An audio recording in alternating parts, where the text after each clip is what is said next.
India remains hugely concerning, with several states continuing to see a worrying number of cases, hospitalizations, and deaths. WHO is responding and has shipped thousands of oxygen concentrators, tents for mobile field hospitals, masks, and other medical supplies. And we thank all the stakeholders who are supporting India.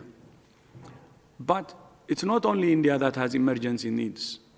Nepal, Sri Lanka, Vietnam, Cambodia, Thailand, and Egypt are just some of the countries that are dealing with spikes in cases and hospitalizations. Some countries in the Americas still have high numbers of cases, and as a region, the Americas accounted for 40% of all COVID-19 deaths last week. There are also some spikes in some countries in Africa.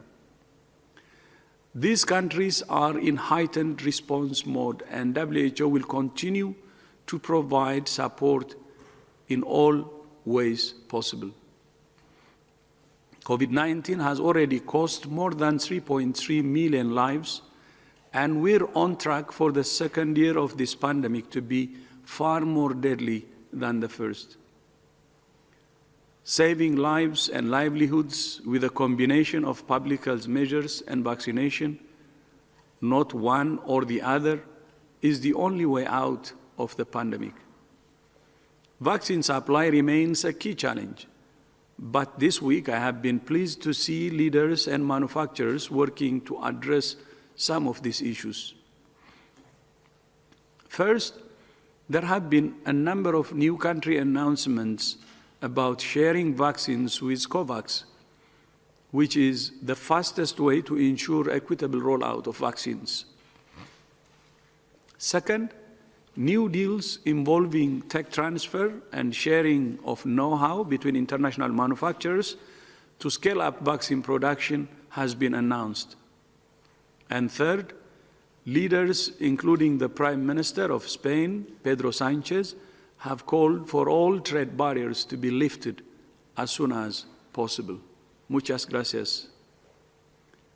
In a handful of rich countries, which bought up the majority of the vaccine supply, lower risk groups are now being vaccinated.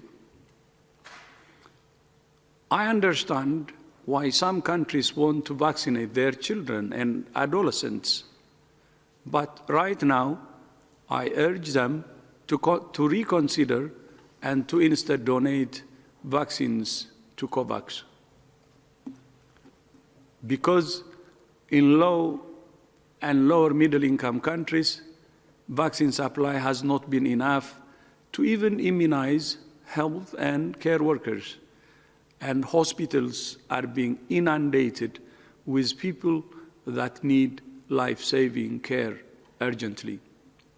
At present, only 0.3% of vaccine supply is going to low-income countries. Trickle-down vaccination is not an effective strategy for fighting a deadly respiratory virus.